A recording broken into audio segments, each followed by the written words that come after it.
दिल्ली में तेजस्वी यादव, राहुल गांधी, मल्लिकार्जुन खड़गे की बैठक के बाद अब पटना में महाबैठक की शुरुआत महागठबंधन करने वाली है। पटना में राष्ट्रीय जनता दल के प्रदेश कार्यालय में दोपहर 2 बजे यह बैठक होगी। बैठक में कई मुद्दों पर चर्चा होगी, सीट शेयरिंग पर बात होगी। सभी घटक दल अपनी बातों को रखेंगे। हमारे साथ हमारे सहयोगी अभिनंदन जुड़े हैं, उनसे जुड़ेंगे और जानेंगे आज महागठबंधन की बैठक में क्या क्या होगा। क्या सीएम फेस पर आज मुहर लग जाएगी? कई नेताओं को न्योता नहीं मिला। जी हां, यह भी खबर है। तमाम चीजों पर विस्तार से हम चर्चा करेंगे। अभिनंदन, आज दोपहर 2 बजे बिहार के लिए अहम दिन, महागठबंधन के लिए अहम दिन, महागठबंधन की बैठक है। तेजस्वी यादव भी इस बैठक में शामिल हो सकते हैं।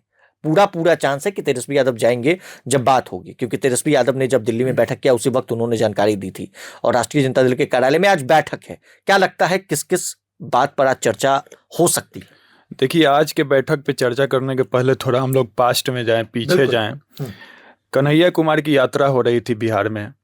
वो नौकरी दो पलायन रोको यात्रा कर रहे थे।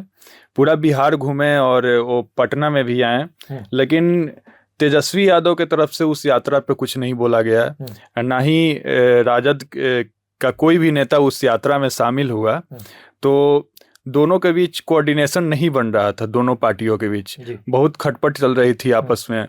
तो इसको लेके जो यहाँ के प्रदेश अध्यक्ष हैं कांग्रेस के, राजेश राम, वो तेजस्वी यादव से मिले भी, बहुत मनाने की कोशिश किए। शायद बात नहीं बनी होगी या अंदर की बात क्या है वो खुल के सामने नहीं आया। उसके बाद राहुल गांधी तेजस्वी यादव को न्योता दिए कि आप दिल्ली आइए। दिल्ली गए तेजस्वी और वहाँ बातचीत हुई। मल्लिकार्जुन खड़गे से भी मिले जो कांग्रेस के अध्यक्ष हैं। दोनों तीनों लोग आपस में बैठ के बातचीत किए। उसके बाद आज 17 अप्रैल को 2 बजे से पटना में वो महागठबंधन की बैठक है। अब देखिए इस बैठक में क्या होता है, क्या फैसला होता है। हालांकि इस पे ज़्यादा तो चर्चा और कुछ बात सामने निकल के आई है कि एजेंडा तय किया जा सकता है कि किस एजेंडे पे हम लोग आपस में मिलके चुनाव लड़ें और कोऑर्डिनेशन खराब ना हो। क्योंकि बहुत जो अपोजिशन है वो तो आरोप लगाएगा ही और दोनों के बीच मतभेद करने की कोशिश करेगा। ओपोजिशन जो है, बीजेपी जदयू जो भी हो, और इसको लेके कोऑर्डिनेशन कैसे रखा जाए, इस पे ज़्यादा चर्चा हो सकती है। किस एजेंडा पे, किस बात पे विपक्ष को घेरा जाए, क्या हम लोग लेके आए जो भी योजनाएं हैं या कुछ भी एजेंडा तय किया जाए कि बिहार के लोगों को इस पे मनाया जाए, वोट शेयर को लेके या कुछ भी। इन सभी चीज़ों पे चर्चा होगी यहाँ पे महागठबंधन की बैठक में। सीएम फेस को लेकर जो है तेजस्वी यादव तो खैर खुलकर नहीं बोल रहे हैं, लेकिन राष्ट्रीय जनता दल के कई नेता हैं। सीएम तो तेजस्वी यादव बनेंगे, लगता है सीएम फेस पर भी आज चर्चा हो सकती है। इस पे चर्चा बहुत सारे नेता ऐसे हैं जो खुल के बोल दिए हैं राजद के तरफ से कि तेजस्वी के नेतृत्व में ही चुनाव लड़ा जाएगा।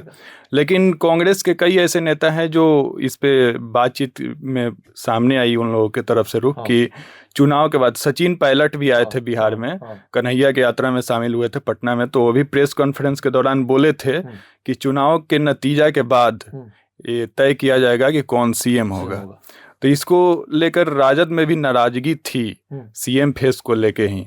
शायद इन सभी मुद्दों पर भी बातचीत होगी, लेकिन अभी फिलहाल कुछ कहने से हम लोग बच सकते हैं कि क्या। खबर है कि पशुपति कुमार पारस, उन्होंने तो एनडीए छोड़ दिया। उन्होंने ऐलान भी कर दिया उस दिन मंच से बापू साभागार में अम्बेडकर जयंती के मौके पर जो उनका सम्मेलन था उस दिन पशुपति कुमार पारस को न्योता नहीं मिली, ऐसे भी खबर है। हाँ, ये खबर है।